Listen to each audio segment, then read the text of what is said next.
Hello and welcome to the Week in 60 Minutes, brought to you on 15th of September. I'm Cindy Yu, the broadcast editor of The Spectator. Coming up on the show.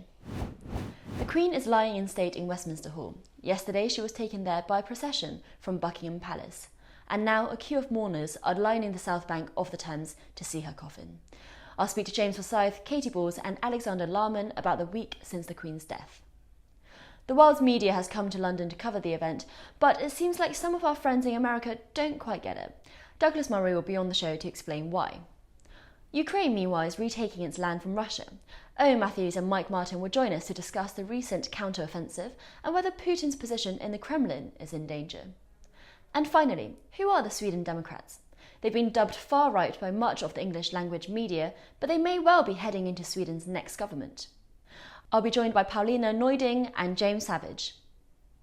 Before we get going, we've got a special offer for SpectatorTV viewers. For just £1, you can get 10 weeks of the magazine in print, delivered straight to your door and online. Go to spectator.co.uk/flash sale to sign up. And why not subscribe to our YouTube channel? Click the red subscribe button at the bottom of this video and tap the bell icon to make sure you never miss an episode. The Queen will spend the next few days lying in state in Westminster Hall. What does the last week of mourning look like? Who has been invited to Monday's funeral? And what will be the big political issues facing the government when politics resumes? I'm joined now by political team James Forsyth and Katy Balls, as well as Alexander Larman, author of The Crown in Crisis and the literary editor of The Spectator's World Edition. Alexander Larman, Katy and James, welcome to Spectator TV. Now, Alexander, as we're recording outside of the Westminster offices of The Spectator, we've got a miles-long queue of members of the public waiting to see the Queen lying in state, and that's going to be happening for the next few days until her funeral on Monday. To start with, what has struck you about this mourning period that we have seen over the last week? What are some of the reflections that you've had? Well, just dealing immediately with the queue, it was interesting because somebody said that essentially it was like pilgrimage. And I think that's a very good way of putting it, because I think that what people are doing is they're inconveniencing themselves in a way that they wouldn't usually be doing so. I mean, you hear these stories about 10-mile queues, people sleeping in the rain outside, and there's obviously a real personal inconvenience to doing it. But I think that people see this as something far greater than themselves. What's fascinating is that in 2022, we're constantly being told that we are solipsistic, we don't have any wider understanding of the world other than ourselves, and that the only communication we have with others is social media. But in fact, what we are seeing in real life in this queue is a coming together of people from completely different walks of life, all of whom are united by a desire to pay homage to the Queen. And that's something quite remarkable, because I think there's been so much speculation about what's going to happen when she dies. And a lot of the speculation, I think, has pivoted around the idea that people are going to be, grief-stricken and mourning, which I think has been true. I mean, I think that the general sense has been that of grief, but I think over and above grief, there's also a coming together in a shared national interest. And in fact, it's very interesting to compare this to Diana's death nearly 25 years ago, because that was very much about public hysteria and grief and about something whipped into almost a frenzy by the media who had tormented and pursued her. This is something different, because this isn't the death of a young woman who's leaving behind 2 young children. This is something, I think, greater and more symbolic. And I think that we've actually seen, generally speaking, most public institutions at their best, bar Centre Parks. We've seen Parliament come together, and we've seen people, from Keir Starmer to Boris Johnson, make perhaps their best public speeches about this. We've seen people respond, by and large, in a steady and measured way. And now, I think, in this extraordinary spectacle of people queuing to pay their respects, we are seeing, I think, the spirit of how it was when Winston Churchill died all over again. And what have you made of how Charles has dealt with his first week as being king? What I think is a pity for King Charles is that that embarrassment about his pen not working, which obviously has gone viral and has been very embarrassing for him, has overshadowed what I think he's been doing in a much quieter and more steady way, because obviously he has wanted to be king for decades. He has been waiting for this since middle age. He's been anticipating what's going to happen. But I think the suddenness of it must have taken him by surprise, just as it took all of us by surprise. I mean, nobody could have imagined on Tuesday, when the Queen was Liz Truss, and she'd be dead by, Thursday. So he must obviously, in addition, of course, to having any kind of the usual grief that a son feels when his father dies, he must have felt a sense that he hasn't been fully able to deal with everything that he's doing. So while I think it's far too early to have any sense of what King Charles is going to be like, I would hope that what we've seen so far has been a mixture of the private man who is, I'm sure, irritable and I'm sure stressed, but also the public figure who can make speeches which affect people. And his first broadcast for Nation I thought was very, very good. I mean, ending with Hamlet was a nice touch because it nods to his own interest in theatre. It obviously brings in the Shakespearean overtones, but it's also very affecting. Now, James, on Monday we will be expecting the Queen's funeral to be attended by, almost all world leaders have been invited, and we think that quite a lot of them are going to be turning up. But this could be a diplomatic minefield, couldn't it? Because Joe Biden has already insisted on his own presidential car, and today there's been confusion about whether or not the president of China has been invited. It's a difficult time for the Foreign Office. Yeah, obviously, if you gather this many heads of state in one place, there are going to be protocol issues. Who gets this, who gets that, but I think that what you will see is that a lot of these things will be smoothed over before the event happens. I think the China thing actually reflects a broader question about the new government and where it wants to stand on the China question and how far that applies. I think you will also see, though, that there will be, as there often was at international summits, where the Queen's own presence actually acts as a kind of restraint on leaders' behaviour. I think it was one of the notable things about the G7 in Cornwall, some of the more fraught Commonwealth summits of the Queen's reign, that her presence does act as a kind of balm in terms of keeping world leaders' behaviour in check. And it does seem like she transcends not just domestic politics, but global politics as well. Alexander, you mentioned Centre Parks earlier. I just want to touch on some of the, I think, unexpected reactions we've seen from some corporate headquarters, but also, in terms of branding. Paddington has been mentioned almost as much as King Charles III, it seems, in the last week. You've written about this. What do you make of the reaction? The association of Paddington Bear with the Grim Reaper was not one I was expecting, I think it's fair to say. And I think that Michael Bond, who created Paddington, would be surprised at what's happened as well.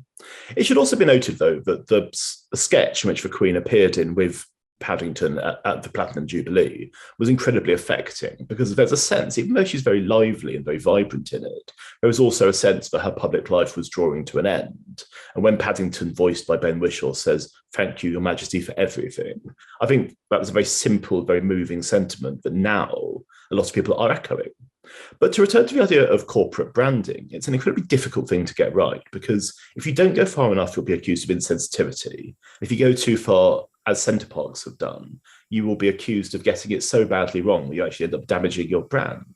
And I think that where some companies have got it wrong is that their instinct has been shut everything down, let's go overboard, let's have as many tributes as we possibly can. We do not want to be accused of being irreverent in any way. But then if you look at Prince Philip's death, there was a real sense back then that people got bored of the coverage, that they got bored of what they often felt just verged on hagiography.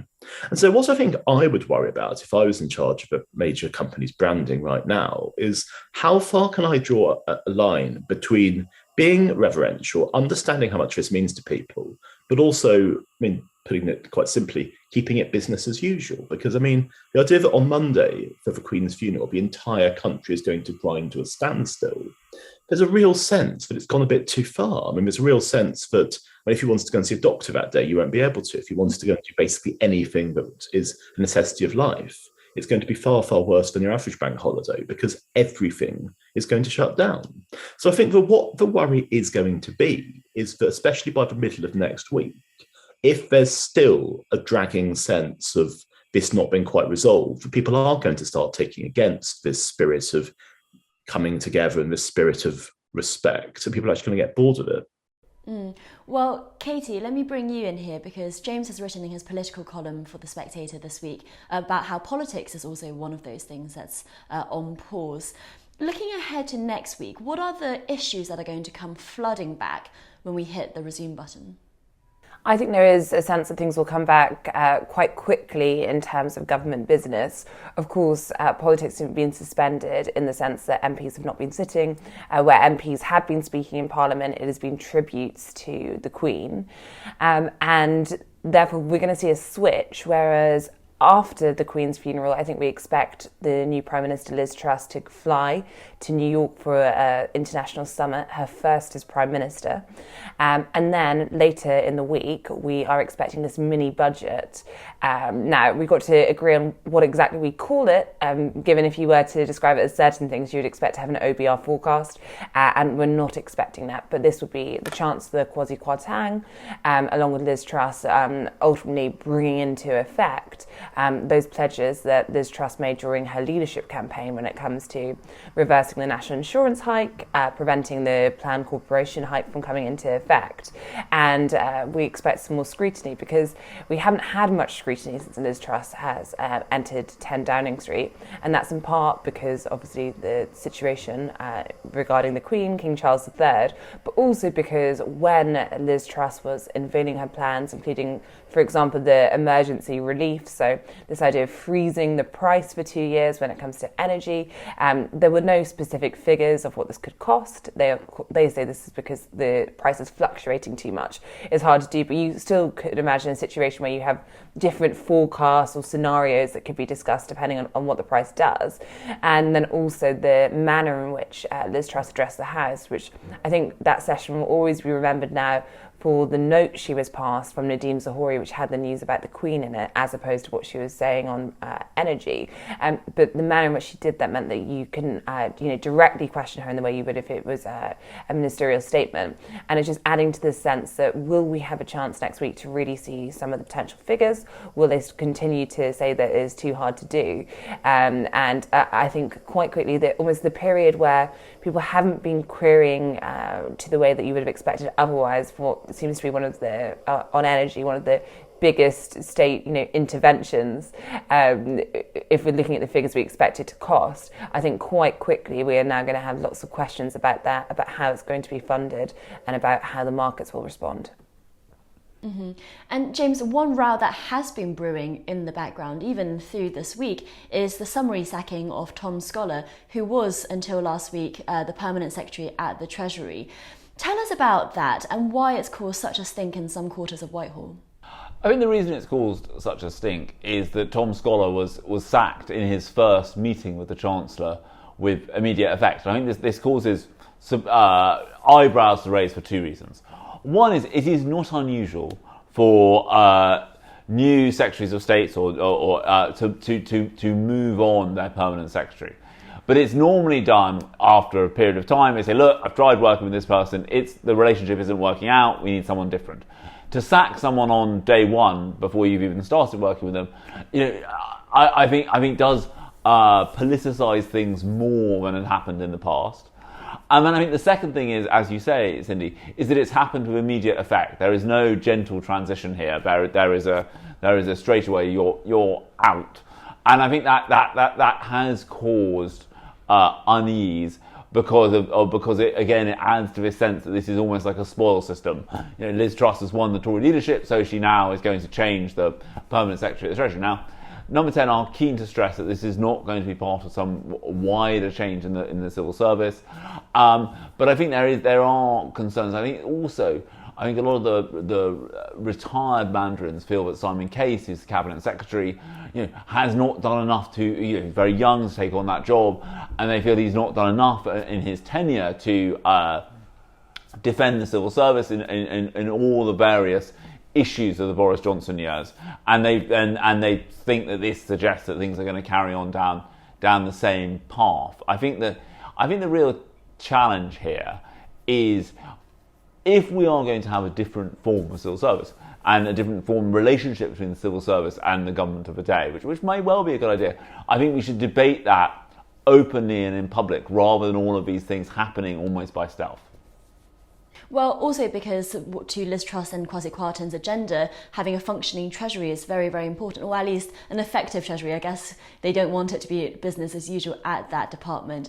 Katy, time is fast running out for all of these big plans because of the problems that are building up. There's talk about the October recess, parliamentary recess, being shortened so that people come back earlier from party conferences in order to sort these problems out. Is that going to happen? So we expect the recess period to be shortened. In terms of what that means for various conferences, the suggestion so far is it won't affect the duration of the Labour conference or the Conservative Party conference. They will go ahead as planned. There's been some reports saying, we might change the mood, the tone, it could be a more sombre event.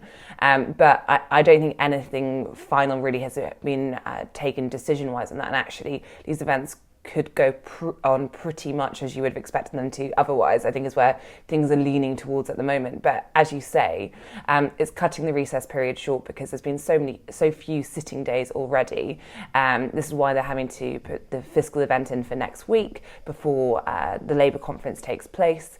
And then there's also other plans to push through. And I think just going back to the point about Tom Scholar, you have a situation where Liz Truss and Kwasi Kwarteng were talking a lot during the leadership contest about getting rid of the Treasury orthodoxy. And I think axing Tom Scholar is probably the clearest sign that they actually mean to do it. But as you say, the time in Parliament for more scrutiny as to what that means is going to be needed to see how this is really all going to play out.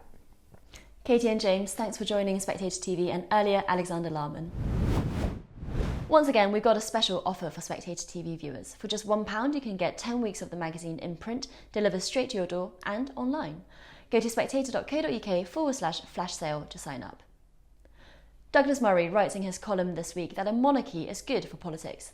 In America, he says, they're lumbered with political dynasties after all, like the Clintons or the Bushes, while in Britain a hereditary monarchy gets that out of our collective system. To explain, Douglas joins me now. Douglas Murray, welcome to Spectator TV. Now, to start with, we in the UK are going through 10 days of mourning, but it doesn't seem like it's something that is being well received across the world. Well, actually, it has been well received across much of the world, except in America by certain parts of the American commentariat. Can you tell us about what that's been like?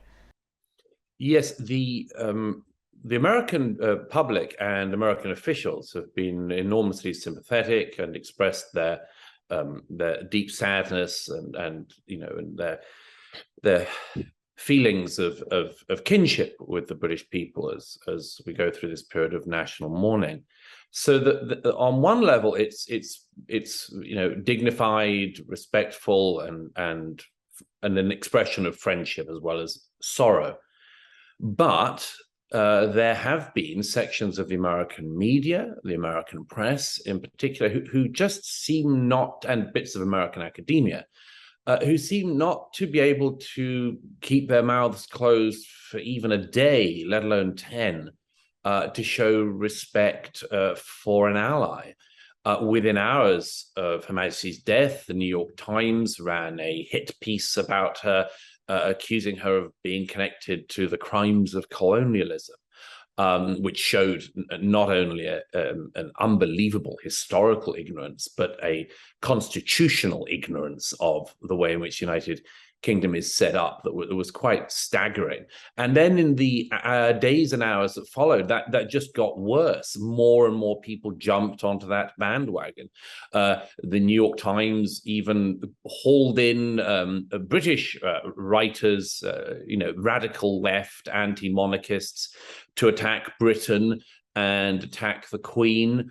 The American broadcast media like CNN and MSNBC decided that the period immediately after the monarch's death was the perfect moment to start talking about slavery again, as if the American media doesn't talk about slavery all the time, and as if Queen Elizabeth II had any connection to it. So there was this sort of, it wasn't just ignorance, there was malevolence in the air.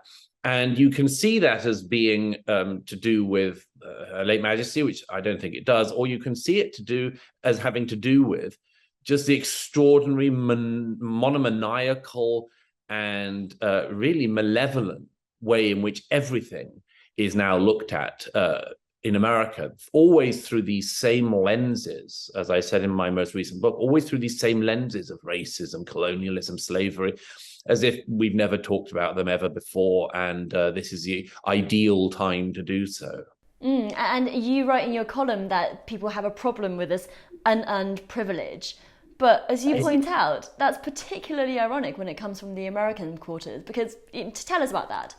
Well, yes, I mean, the point to do with the malevolence of the media is a specific problem of modern America, and that's come from people who just hate Britain, basically, are very racist against the British, are very malevolent about our history, and just guided by a horrible animus against us. But there is another type of criticism that has come up in the last week, which is from a more friendly quarter, as it were, from people who feel kinship with Britain. And I've heard this a couple of times, and I've sort of thrown my own tuppence into this debate a bit in America in recent days, which is that a number of people have said to me, well, there's a problem with the monarchy, which is that it seems to be the epitome of unearned privilege. And I've rather enjoyed countering this point, actually, in recent days, because I keep saying to people, well, first of all, that suggests that unearned privilege is something which is unheard of in America, which is a hard position to hold. And secondly, it actually misses something very important. And as I say in my column in Spectator this week, one of the remarkable things of the constitutional monarchy is that the inevitable national obsession with dynasties is focused on one dynasty, and that one that's lasted, of course, more than 1,000 years, the institution of the monarchy. And to a great extent, this is a political interest, but it's also to do with an inevitable human biological interest, which is our interest in watching genes play out, our interest in watching generation after generation of a family. Where are the black sheep? Where are the bad eggs? Who are the people who really are the inheritors of great figures of the past, and much more? Who's got her side of the family more? Who's got his side of the family more? These are sort of interesting conversations we all have in our lives about friends and friends' children and so on. But nationally, that obsession focuses solely on the institution of monarchy. And we don't have, as a result, political dynasties or dynasties, as Americans would put it. We don't have that. We have a little bit of it on the political left, interestingly enough. The Benn family. You might say Harriet Harman of the Pakenhams.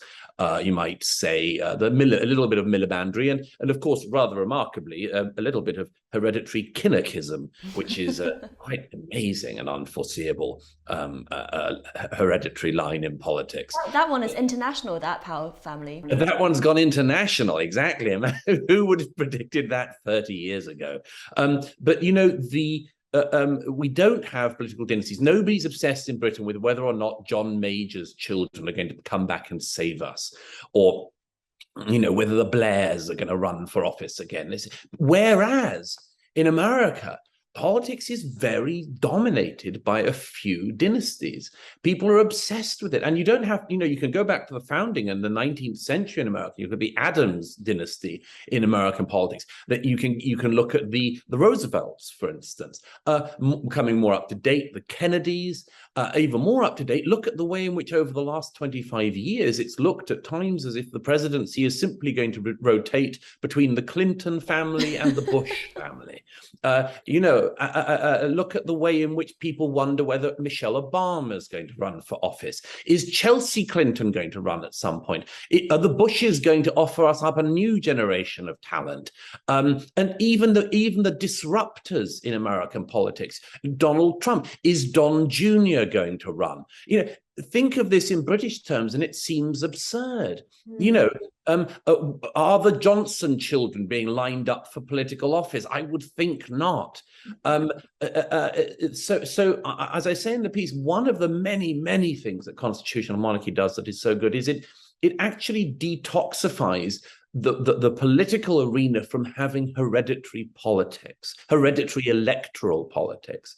And, as well as providing us with constitutional order and much, much more, I think this is a little noted but important role that the monarchy provides. It does seem like such an extraordinary and strong pattern in American politics. Now, you've already mentioned this human desire, obsession with seeing how genes play out. But do you think there's something else here that means that America is so prone to these dynasties? What's going on? This is no longer a coincidence.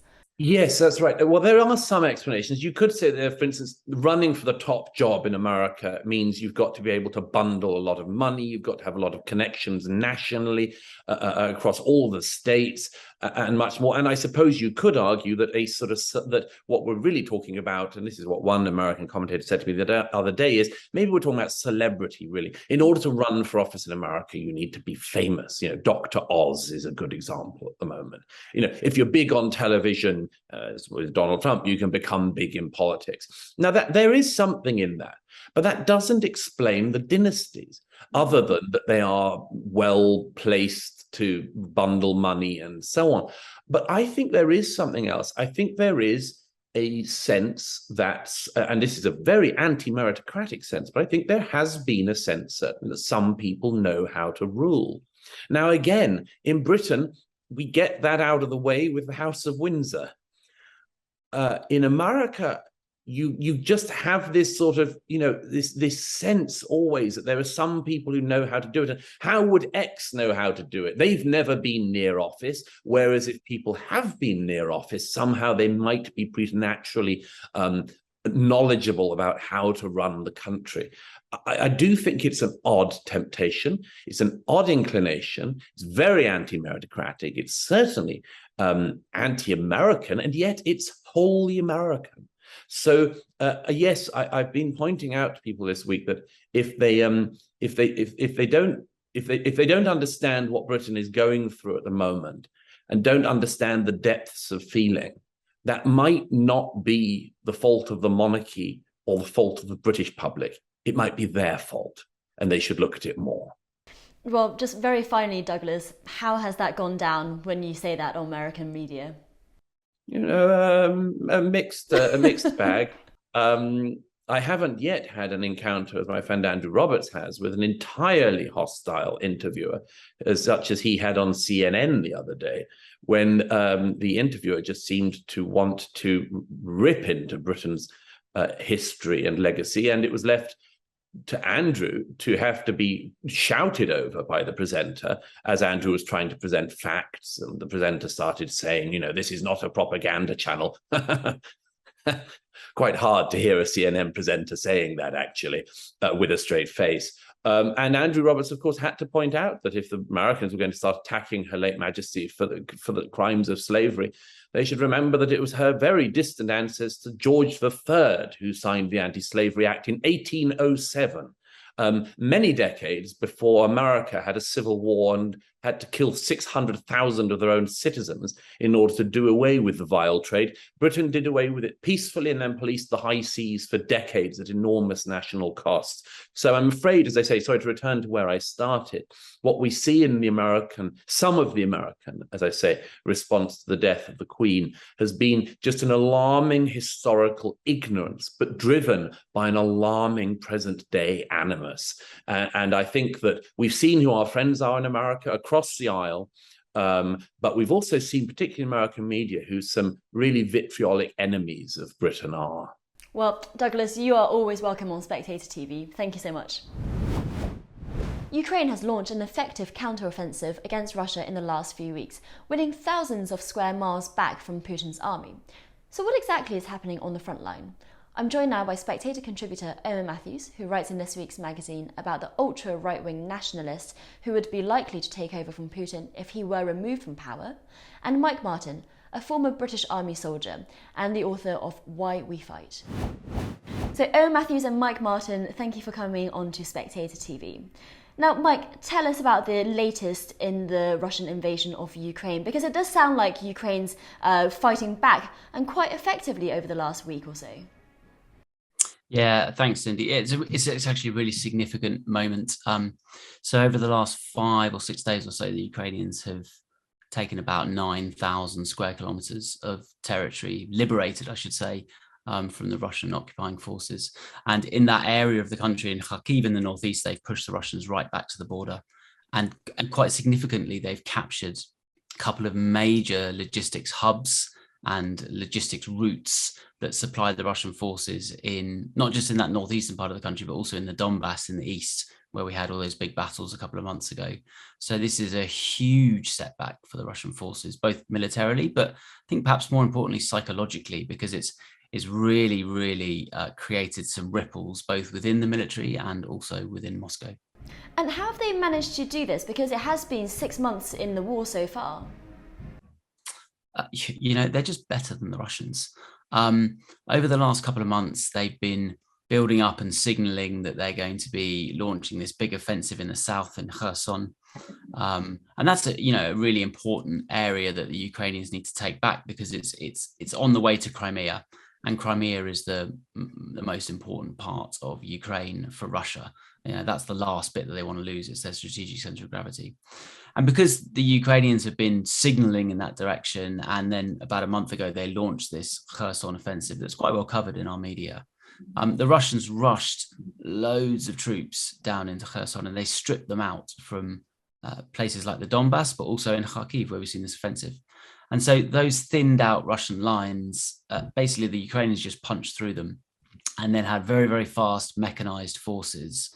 So infantry on fast vehicles that basically went behind through the Russian lines and then took out the logistics dumps that I've just spoken about. And that caused the Russian lines to collapse. So actually the Ukrainians didn't need to fight every last Russian soldier. They just collapsed their logistics and their command and control. And then in loads of places, the Russians just turned and ran away and abandoned all of their equipment.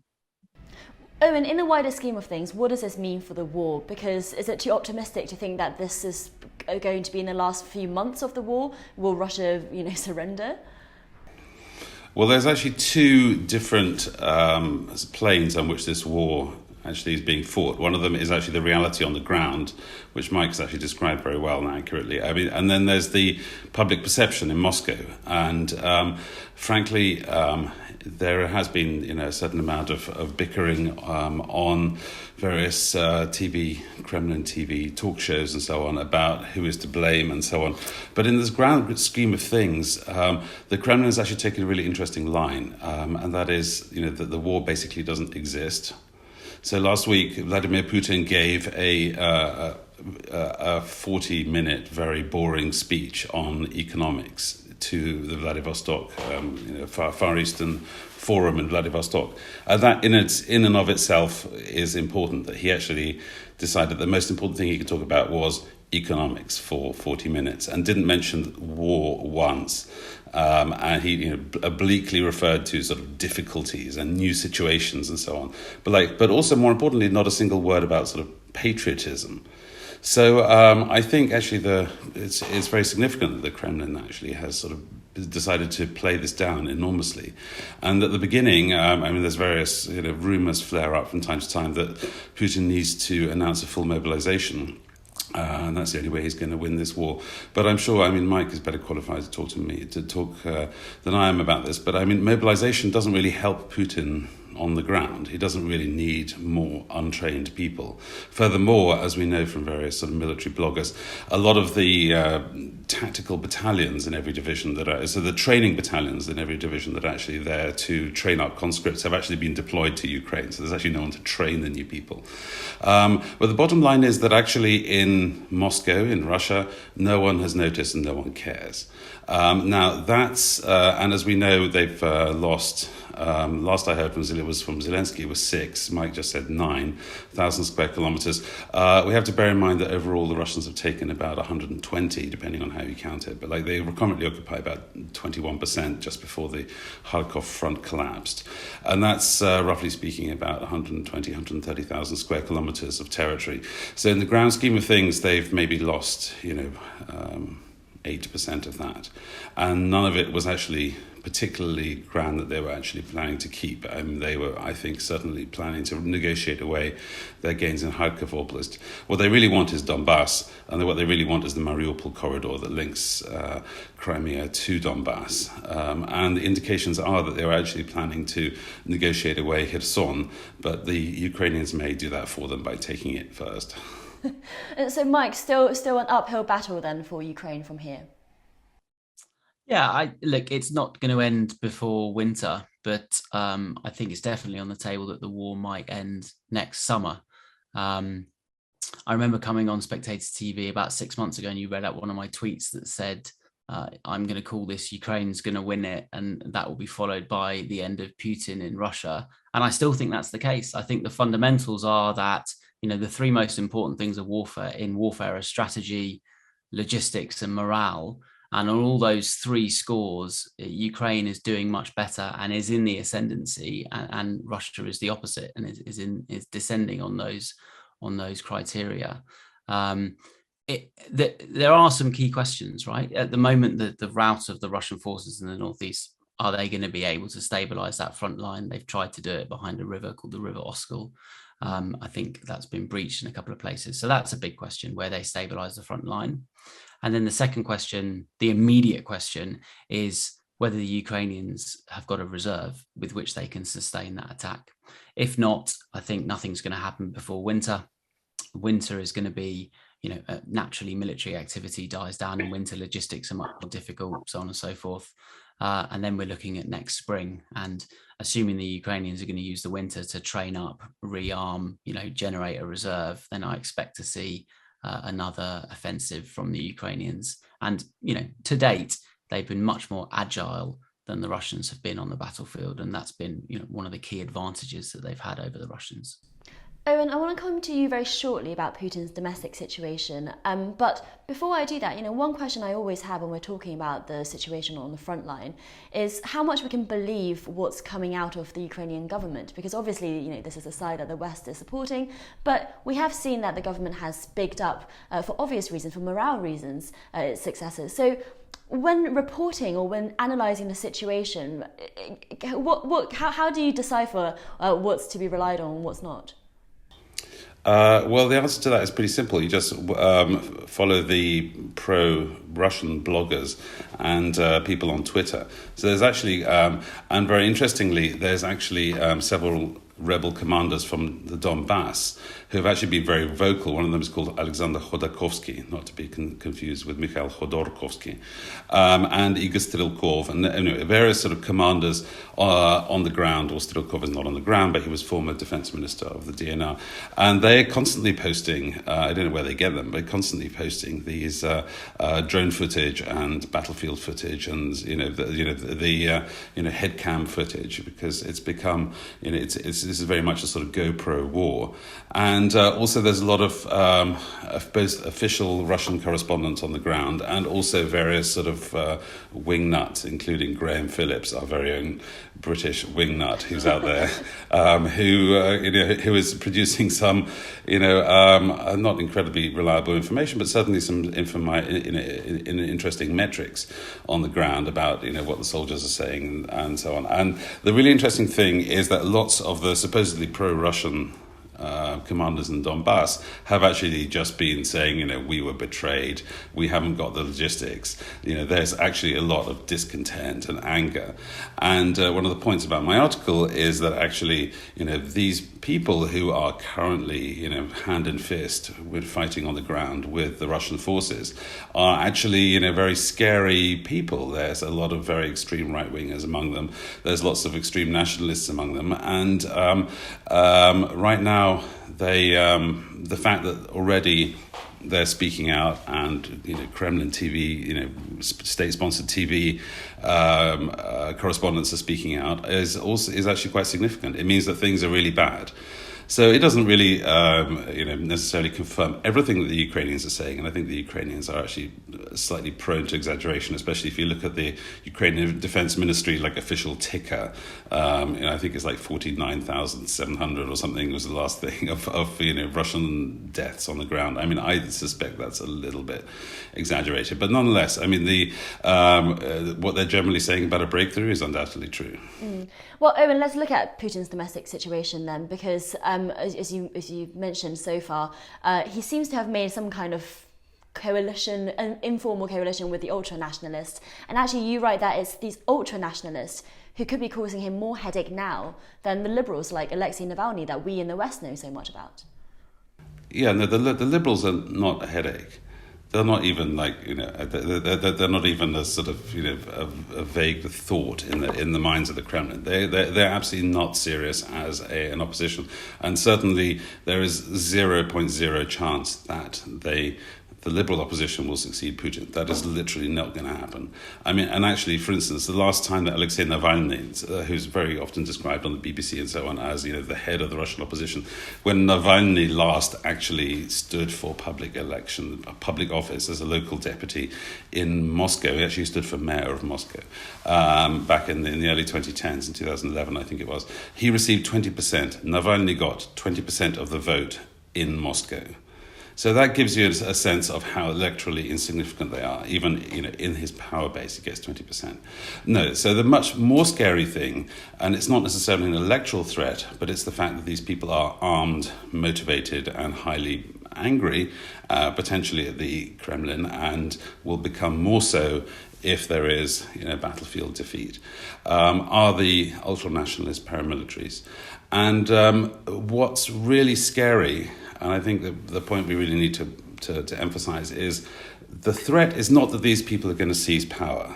I mean, it's possible they might seize power. The Bolsheviks seized power with just a few thousand people in October 1917. So it's not they're going to seize power.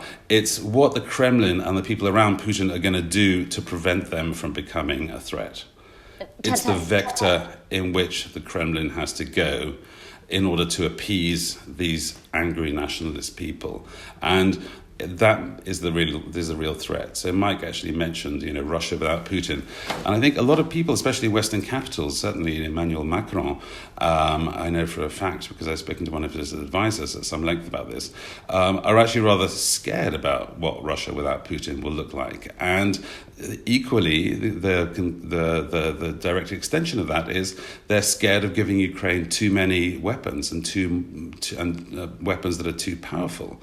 And just to give you a very precise idea of how few weapons Ukraine is getting, I'm not sure what the exact, certainly like a few weeks ago, they were operating with 24 HIMARS multiple rocket systems that launch high accuracy rockets. 24 is what the Americans gave the Ukrainians. In May, the Polish army ordered 500. So 500 HIMARS is what like a medium-sized European army requires for its operational needs in peacetime, 500. The Ukrainians have been given 24 in wartime. So that really shows how incredibly limited the military support really has been. And the reason for that is because they're scared of actually inflicting a catastrophic battlefield defeat because they don't want to cause another Russian revolution. That's a real concern. I mean, it's fascinating what you say about Macron's advisor telling you about this Weimar Republic comparison, because of course it was post-First World War Germany that led to Hitler. It's fascinating calculus going on here. Mike, what happens if Putin feels like he is being cornered on the battlefield? Because there is a lot of talk about possibly is this when he turns towards what's called a tactical nuclear attack. Could that happen? So I think that there is a lot of talk about that. I think the thing about tactical nuclear weapons is there's no such thing, right? All nuclear weapons are strategic. And if your opponent loses and uses a nuclear weapon, you don't go, oh, it's just a small one, so that's fine. They're all nuclear weapons.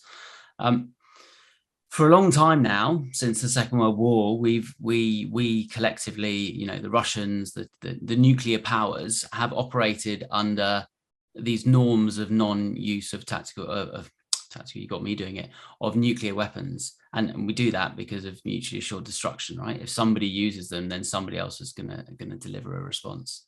My reading of the situation is that Putin doesn't know if he uses a nuclear weapon, what the response will be. There's 3 nuclear powers working against him: France, Britain, and America.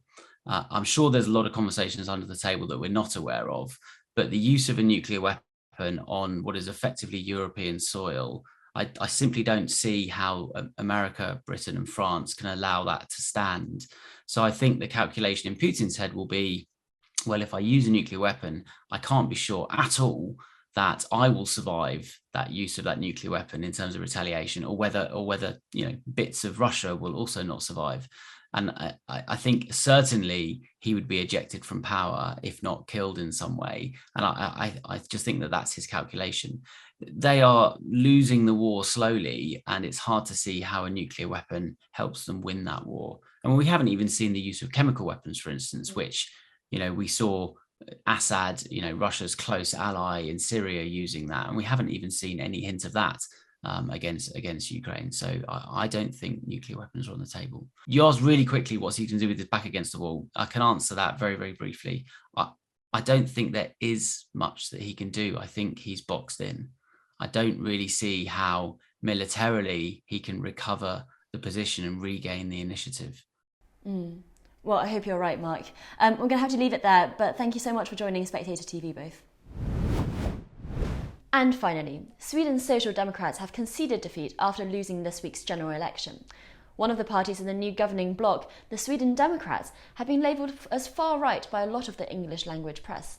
Are they correct? And what's behind the Sweden Democrats' rise? Journalist Paulina Neuding writes about the election in this week's magazine, and she joins me now, alongside the journalist and founder of the news site The Local Europe, James Savage. Both join me from Stockholm. Paulina Neuding and James Savage, thank you so much for joining Spectator TV.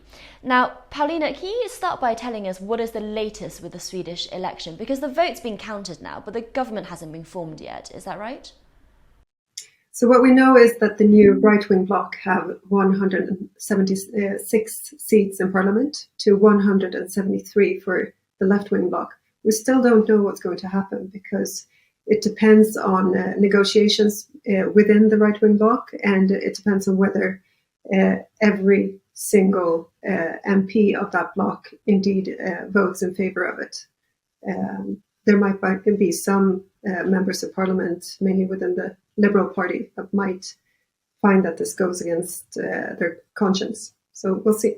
Well, you mentioned conscience there, because one of the reasons this election has been quite controversial is that the Sweden Democrats have done so well. And if you read English language coverage, the words far right or alt-right or extreme right often come up. So tell us about the Sweden Democrats then. So the Sweden Democrats, they're both more problematic than similar movements in Europe, and less problematic in some ways than you might have been told.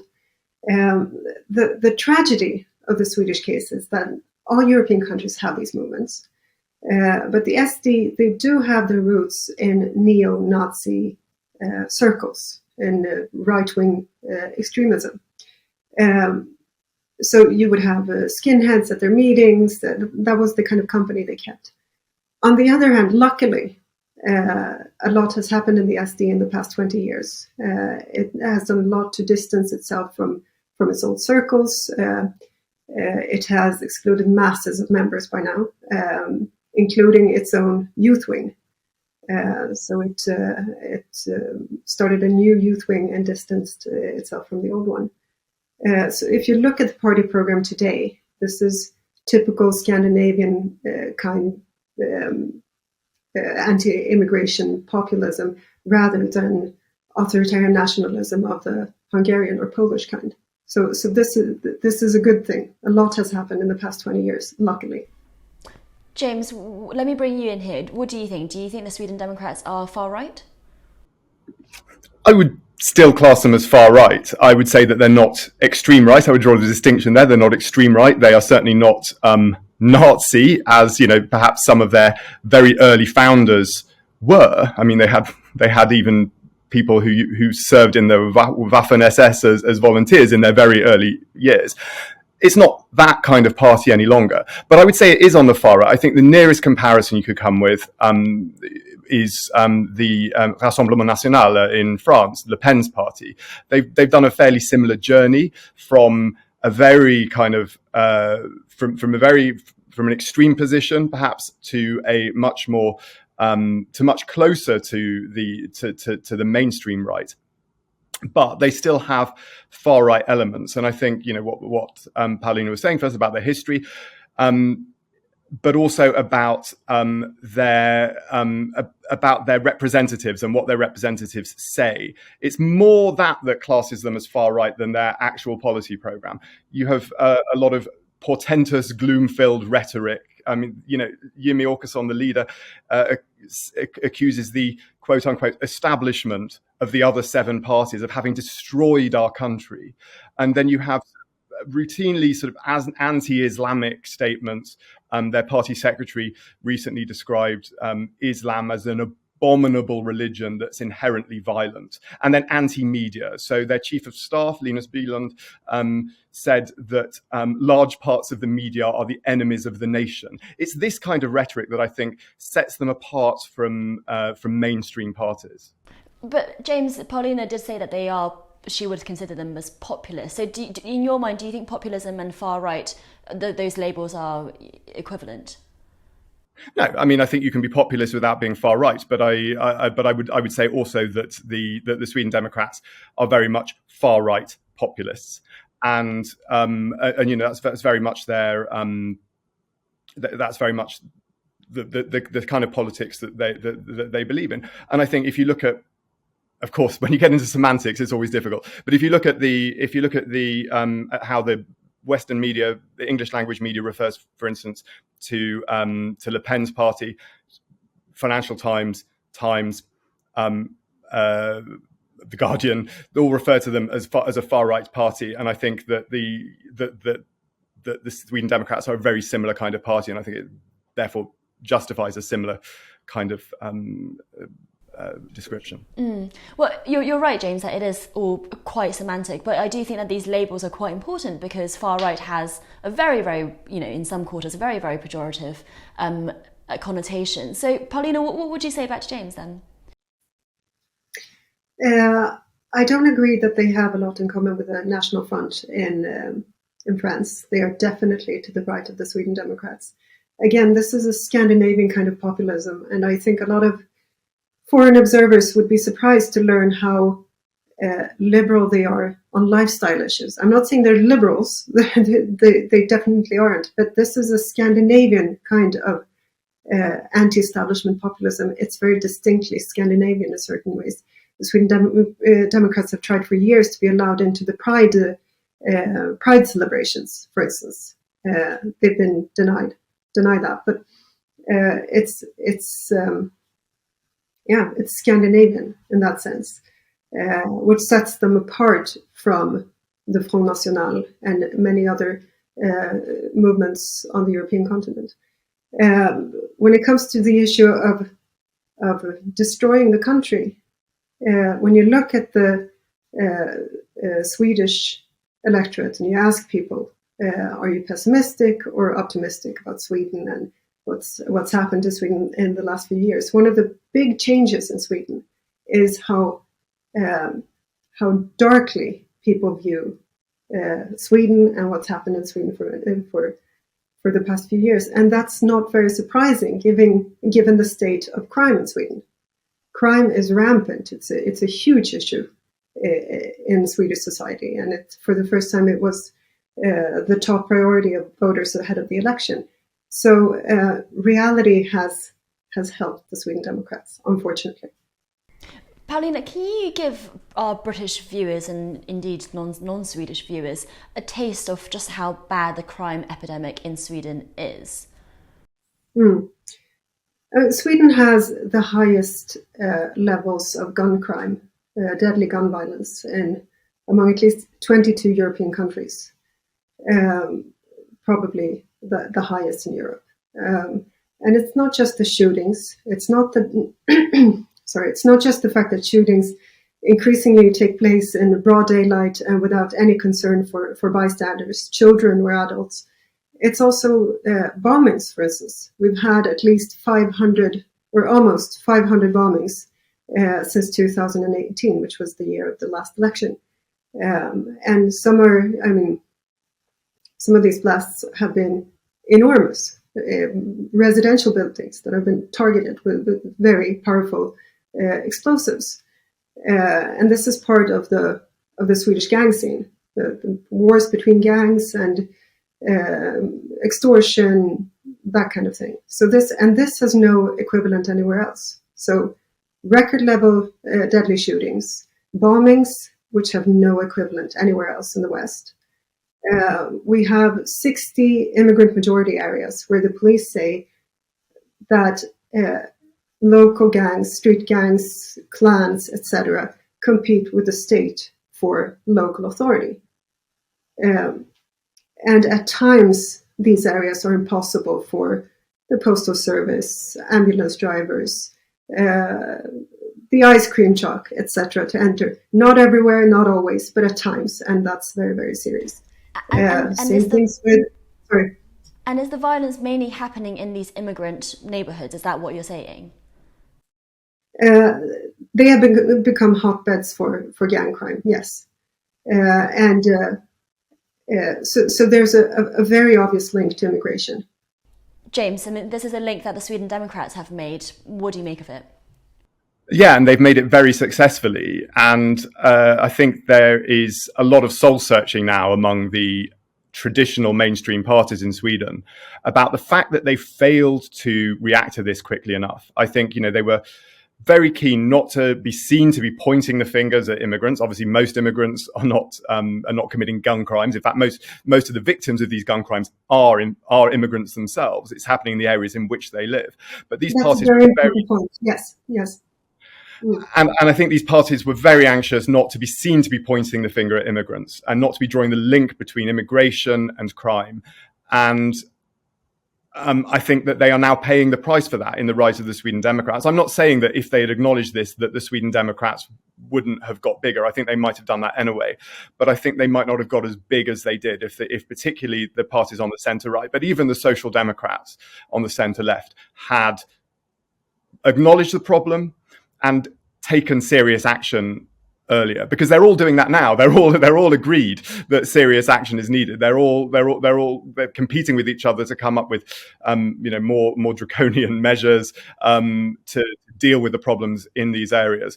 But the Sweden Democrats have stolen a march on them. And if you look at the polls and see who has the voters' trust in areas of crime and of immigration, it's the Sweden Democrats that come out top. So the other parties have allowed them a free ride for far too long, and it's really, really hard, if not impossible, for them to catch up now. And that's the thing. I mean, Sweden has had an extreme immigration policy. We took in more immigrants per capita during the 2015 migration wave than any other country in Europe. Sweden has the foreign-born population has doubled since in the past 20 years to 20%. And throughout during all this time, there was no popular support for this kind of policy. And what the established parties did was to say that either you have it our way or you're a racist. The Liberal Party in 2004, for instance, they had posters saying yes to immigration, no to racism. So those were the two options. And so the established parties formed this cartel on immigration, saying this is what we're going to do. And it doesn't matter that people are against this because that makes them racist. And so they effectively turned people towards the Sweden Democrats. And people now vote for this movement, even though the Swedish electorate is quite liberal. I mean, it's definitely not, even if you think of the Sweden Democrats as extreme right, the Swedish electorate isn't extreme right. So this was a huge mistake by the establishment, by the established party. Well, James, it does sound like what the Sweden Democrats are saying and have been saying alone for a long time is, for good reason, breaking through. So they're doing something right, not just strategically, but they're doing something democratically right, in the sense that they're giving voice to a concern that a lot of the mainstream parties hadn't done. And that's why they're winning. That's why they're doing so well. I mean, I don't think there's no denying that. What I would say is that that doesn't change their nature as a party. It doesn't change. It doesn't change their roots. It doesn't change some of the fundamental beliefs that the party has. I mean, the party describes itself as a nationalist party. It is a nationalist party by its own admission. It is not a party of the centre right. Nationalism doesn't have to be extreme. You know, we've got a Scottish National Party, you've got nationalist parties all around the world. Yeah. Nonetheless, they are a right-wing nationalist party, and you know, I'm not going to sit here and defend the Scottish nationalists either. I'm not here to do that. But they are a nationalist party, and they are a party of the right, and they are a party of the far right, and their rhetoric and their history says that. I don't think it should be particularly controversial to say that. What are they? Are they centre right? They're certainly not centre right. Are they populist? Yes, they're populist, but they are also on the far right of Swedish politics, and they are comparable to parties routinely described as being on the far right in other European countries.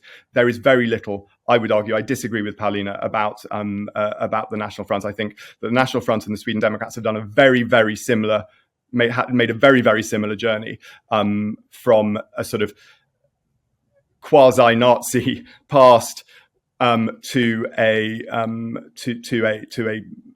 new kind of far right politics that we're now seeing in Sweden and in France.